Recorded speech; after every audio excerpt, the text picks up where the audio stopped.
everyone, today we are going to talk about fluid and electrolyte part 3. We have talked about already in part 2 what are the basics of fluid and electrolyte. So in this part 3 we will be talking about osmolarity,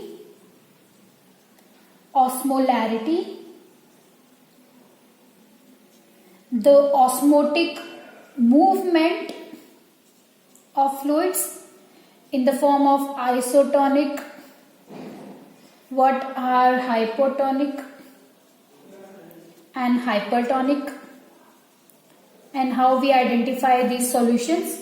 Then we will be talking about hydrostatic pressure. Then we will talk about oncotic pressure. And then we will talk about the fluid movement in the capillaries. Okay, and the very important question is how edema or a thirst caused. So these are the topic we are going to talk about today. So let's talk about the very first is osmolarity and osmolality. So let's start with first osmolality. We'll talk about both together so that we will identify the difference also. So the osmolarity is defined as the osmotic force of solute per unit of weight of solvent. It always taken into millimole per kg. Now what this is that we have a solvent, that is a water example, and we have a solute, the particles. Now the osmotic force of this solute, osmolarity is a measurement of osmotic force of this solute in per solvent, weight of solvent, weight is called as osmolarity. Now let's see what is osmolarity. So osmolarity measures the total milliosmoles of solute per unit of volume of solution. The very important thing is the difference is here we talk about the weight of the solute, here we talk about the volume of the solution.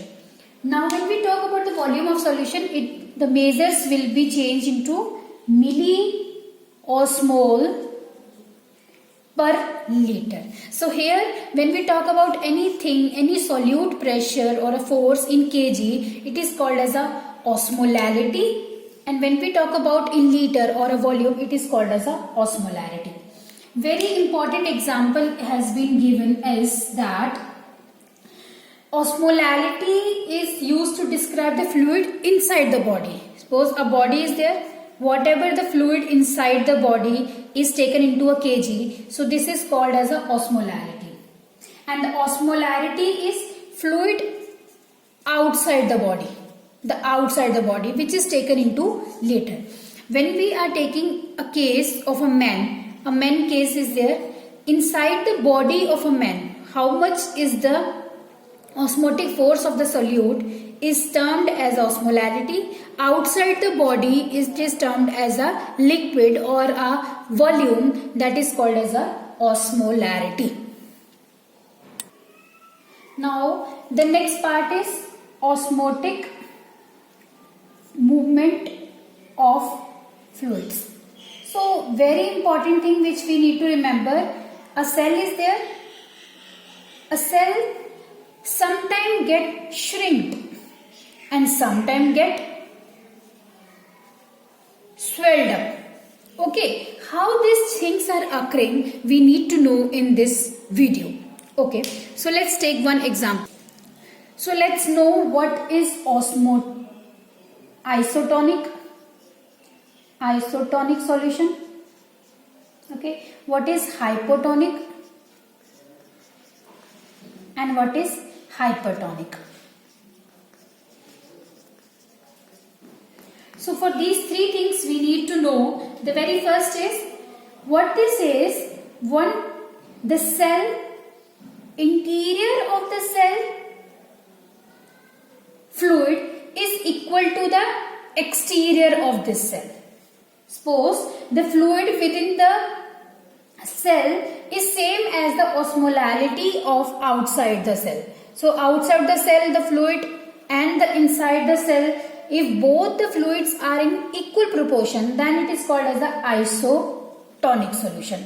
Means the solute content in the solvent is equal as compared to the extracellular, that is called as a isotonic. The next thing is hypotonic. In hypotonic, what will happen? The solution in which solutes are less as compared to the inside the cell.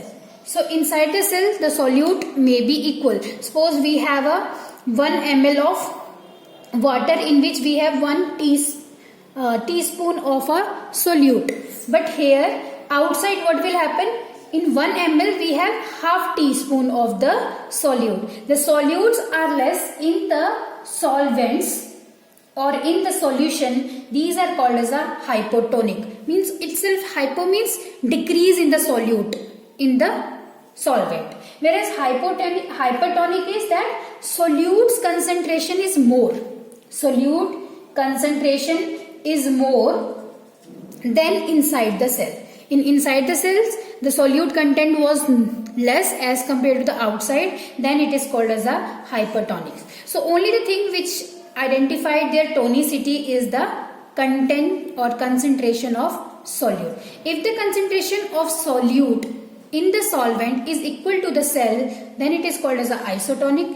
If the concentration of solutes are less in outside the cell as compared to the inside the cell, it is called as a hypotonic. If the solute concentration is more in the solvent outside the cell as compared to the inside the cell, it is called as a hypertonic.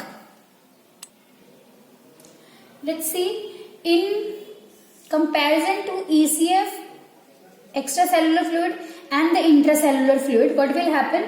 The exchange are equal because the fluid which is there, that is isotonic. Means the inside and outside the solute content is equal and the exchange will be no more or less any gain, or there will be no loss. So whereas if the cell is there,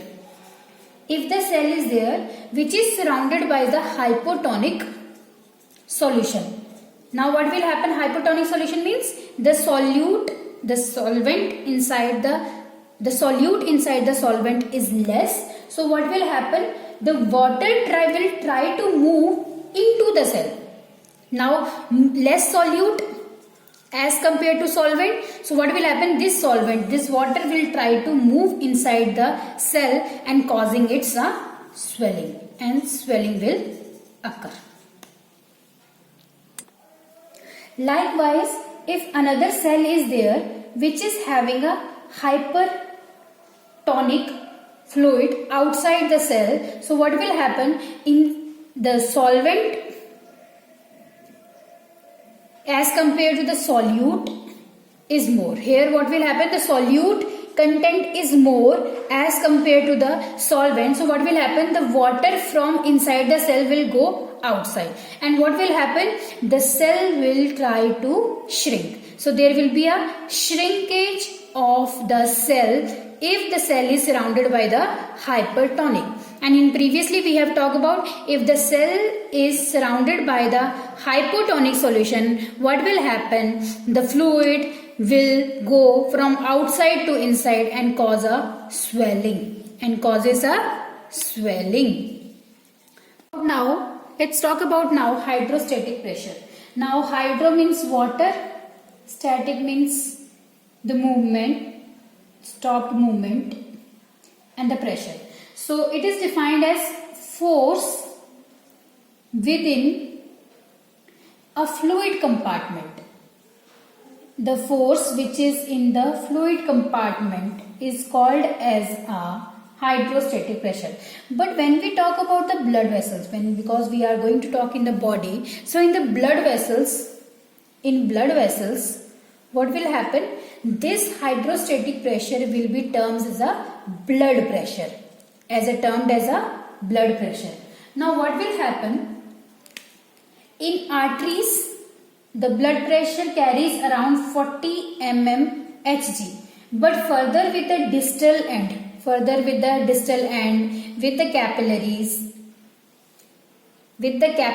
what will happen? In the capillaries, the size will be decreased because of the decreased size, because further arteries to the capillaries to the interstitium, what will happen? The blood pressure will decrease and it will decrease to 10 mmHg. The blood pressure which was 40 mmHg in the blood vessels is reached to the arterioles or into the capillaries will be 10 mmHg. The blood pressure decreases. Okay, so this is how the hydrostatic pressure is termed in the blood vessels. Next we are going to talk about the oncotic pressure. This is the number 4. In oncotic pressure, what is that? The pressure exerted by the colloids. So the major colloid in the vascular system is the protein. Okay, so what will this protein does? The protein molecules attract the water. This protein molecules attracts the H2O, the water molecules, and pulling fluid from the tissue. From tissue, it will take the water into the vascular system. So this is the pressure exerted by the colloids, and mainly the vascular colloid is protein, which will intake the water from the tissue into the vascular system. Like electrolytes, these are also very large in size, and it will take the water from the capillaries into the main vascular system. Let's talk about next is fluid movement in the capillaries, because this fluid movement in the capillaries will only tell how the edema is occurring and how the thirst is felt by the person. Now what will happen? The normal movement of fluid between the capillaries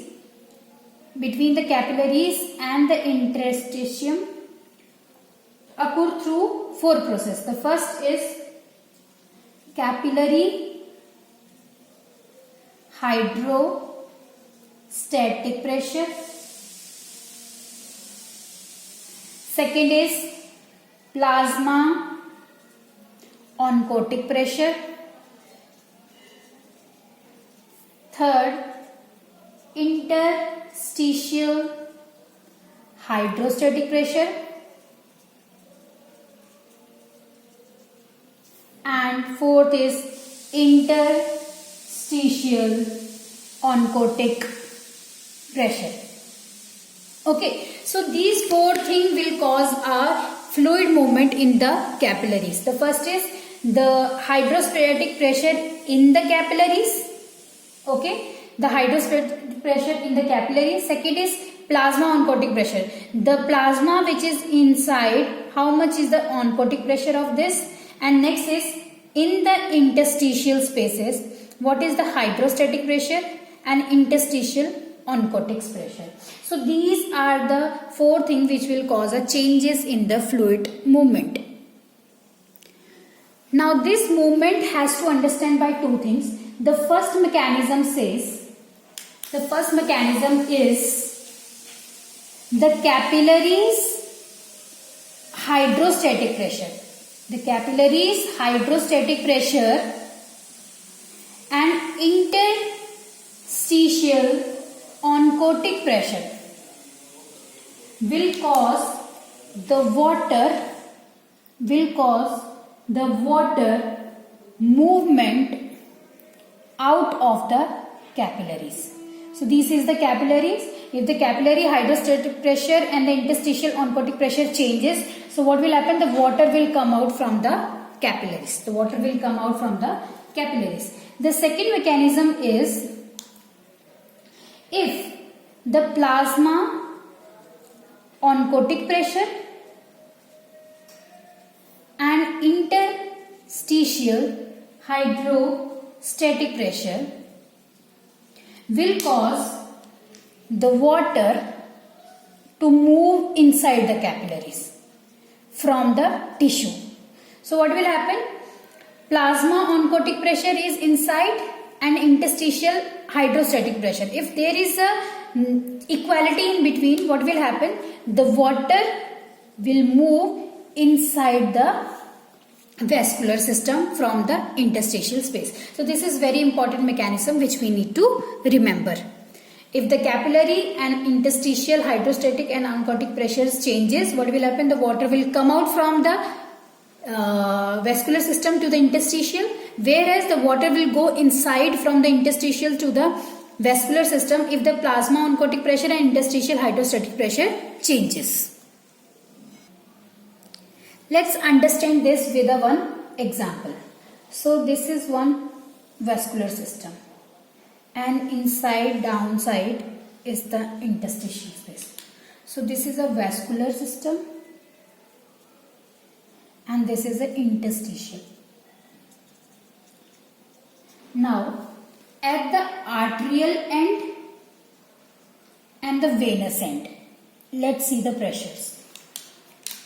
So at the arterial end, the hydrostatic pressure is 40 mmHg, whereas the oncotic pressure is 25 mmHg. And in tissue, the interstitial hydrostatic pressure is 1 mmHg. Whereas in the venous return, what will happen? The hydrostatic pressure decreases to 10 mmHg. Now we have learned before that if the plasma oncotic pressure and hydrostatic pressure changes, so what will happen? Here at the arterial end, we have seen the capillary hydrostatic pressure exceed the oncotic pressure. Out of which what will happen? The fluid will come outside. The water will go inside into the tissue as the hydrostatic pressure is increased as compared to the oncotic pressure. Now similarly at venous end, what will happen? The hydrostatic pressure is decreased as compared to the oncotic pressure. So what will happen? The water will regain by the venous end. The water will be regained by the venous end, and likewise the fluid movement occur in the capillaries. At the arterial end, the hydrostatic pressure is more as compared to the oncotic pressure. So what will happen? The water into this system will come into the tissues or into the interstitial wear, whereas the hydrostatic pressure at the venous end we have seen is decreased as compared to the vascular oncotic pressure. So what will happen? The water resorption will be occur into the venous system. So this is how the fluid movement occur in the capillaries. I hope you understood very nicely. Now once we understood the fluid movement, the very important we need to learn about the fluid shift. Now, so this was the more normal mechanism. We have learned that how the water is resorbed by the tissues and how the water is regained by the vascular system. In fluid shift, what will happen? If the capillaries and the tissue pressure somewhere altered, increase or decrease, so what will happen? There will be either edema or there can be a dehydration which cause a thirst. So we need to very importantly knowing about the fluid shift. So let's talk about the fluid shift. For understanding the concept of high edema occur, we need to know this. So in previously we have learned about this thing that if in arterial end, if the hydrostatic pressure suppose 40 mmHg and the oncotic pressure was 25 mm Hg, and hydrostatic was at the venous end was 10 mm Hg, and it is a interstitial space with 1 mm Hg. So we have seen when the hydrostatic pressure at the arterial end is increased as compared to the oncotic, what will happen? The water resorption is occurring in the tissues.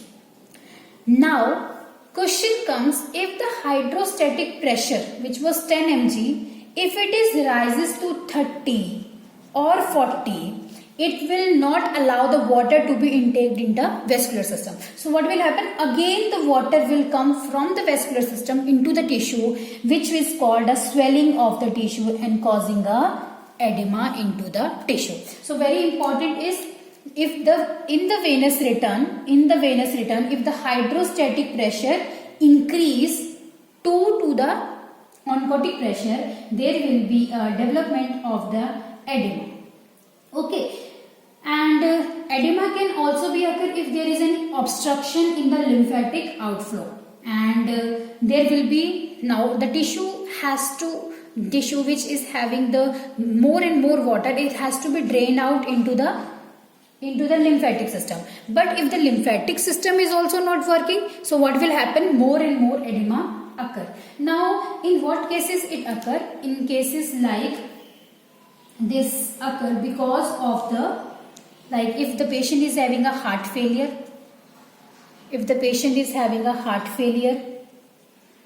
if there is any liver failure, or if there is any fluid overload.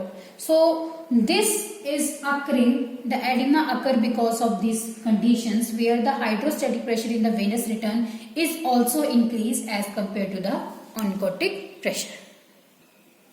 So the cause of edema first was elevation in hydrostatic pressure at venous site. So this was the first reason how the edema occur. If there will be elevation of venous side, there will be elevation of the hydrostatic pressure. Let's see other reason how edema occurs. Now second reason of edema can be decrease in the plasma oncotic. So we have seen one capillary was there, and this is the interstitial space. At the arterial end, the 40 mm Hg was the hydrostatic pressure. Here was a 25 mm Hg was the oncotic pressure, and the venous return was having a 10 mm Hg hydrostatic pressure. And when there is a more at the arterial end, if there is more hydrostatic pressure as compared to the oncotic pressure, what will happen? The water comes into the tissue. And in normal mechanism, if the venous hydrostatic pressure is decreased as compared to the oncotic pressure, the water goes inside the vascular system from the tissue. Okay, this is what the normal mechanism. But if there is a decrease in the plasma oncotic pressure, now I told you oncotic pressure means talking about the proteins. Now if this oncotic pressure decrease, suppose it become 5 mm Hg. So what will happen? The water which was going inside will not go. Instead, the water from the vascular system will comes back into the tissue, causing a edema because of the decreased oncotic pressure from previous one. So the reason why there will be decreased oncotic pressure, I told you the protein is the main colloid in the vascular system. So if there is any excessive protein loss, if any condition where the protein content is low, if the patient is having a deficit protein synthesis, or if they are not taking enough protein diet in the cases of liver disease, or if the patient is malnourished, a person is malnourished, in that cases the oncotic pressure will be decreased, out of which what will happen? The water which has to be reabsorbed by the vascular system will not be absorbed. Instead, the water from the vascular system will try to drain into the tissue and causing a edema. So this was the second reason of causing a edema. Now there can be another third reason by which there can be edema, and this reason is elevation of interstitial oncotic pressure. The pressure which is exerted by the interstitial space. So this was the vascular system and this was the interstitial space. Now this Hg at arterial end and venous return was 10 mm Hg and oncotic pressure was 25 mm Hg. So what will happen if the hydrostatic pressure is more as compared to the oncotic pressure? The water will come down. If the 1 mm Hg, the interstitial oncotic pressure is decreased, then the hydrostatic venous return, or if the hydrostatic venous return pressure is decreased, then the oncotic, what will happen? The water goes. But in case if this interstitial oncotic pressure from 1 mm Hg to 20 mm Hg, if increased, if the interstitial oncotic pressure in the tissue, if it get increased, what will happen? Instead of water going into the vascular system, will come back into the tissue and causing more edema, because the oncotic pressure is increased in the tissue. So these cases can be trauma. If any trauma, if it occurs, if any burn, if any inflammation. So the oncotic pressure will be increased, causing the fluid to take out from the vascular system into the tissue in order to hold it there. So this is the another mechanism where the edema occur. So three reasons we have talked about how the edema occur. The first one we have talked about is elevation of the venous hydrostatic pressure, 1. Second, if there is a decrease in the oncotic pressure, 2. Or if there is a increase in the interstitial oncotic pressure. So these are the reasons how the edema occur. I hope you understood carefully. Let's talk about next is how dehydration occur, or we can say the thirst felt. Now what happened? We have talked about there was a vascular system, okay, and there is an interstitial space. Okay, so the reason of dehydration is two. Only two reasons are there. The first one is if the plasma oncotic pressure increases. Please mind it, if the plasma oncotic pressure increases, or second can be if there will be a decrease in hydrostatic pressure. If there is a decrease in the hydrostatic pressure. Let's talk about again the previous one. We have seen in the arterial and in the venous end, we have seen that there was a 40 mm Hg hydrostatic pressure in the arterial, whereas in the venous the hydrostatic pressure was 10 mm Hg, the oncotic pressure was 25 mm Hg, and the interstitial hydrostatic pressure was 1 mm Hg, and the interstitial oncotic pressure was 1 mm Hg. Now in the normal mechanism, if the hydrostatic pressure of arterial end is increased to the oncotic pressure, what will happen? The water resorbed into the tissue.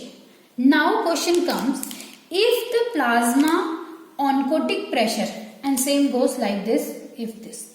Now question comes, if the plasma oncotic pressure increases. Now this 25 increased to 50 mm Hg because of fluids, or we are giving more and more colloids to the patient, okay, or if the patient is on mannitol, okay, or the patient is having a hypertonic solution. If the patient is getting any hypertonic solution, colloids or mannitol, what will happen? The plasma oncotic pressure will be increases.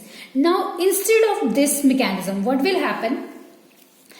From the tissue, from the tissue, as the hydrostatic pressure is now decreased as compared to the plasma oncotic pressure, what will happen? The water will be resolved or reabsorbed by the vascular system, causing a dehydration to the tissues. Or there will be hydrostatic pressure decrease. Now this was 1 mmHg. Now what will happen if it is decreased to 0 mmHg or more? What will happen? Again, the water which is going over there will be increased. Now what will happen? The venous hydrostatic pressure was 10 mmHg, which is again decreasing. So what will happen? The more and more water will be going into the vascular system and causing more and more dehydration to the tissues. So now like this, the fluid which is there in the interstitial space will move to the plasma, and like this there will be a dehydration which will be felt into the tissues. So this is how the part 3 ends here. We have talked about osmolarity, osmolality, then we have talked about hydrostatic pressure, oncotic pressure, and then we have talked about fluid movement in the capillaries in the form of the dehydration and the edema. I hope you understood. If you do, please consider giving a like to my video and consider subscribing for coming updates. Thank you everyone.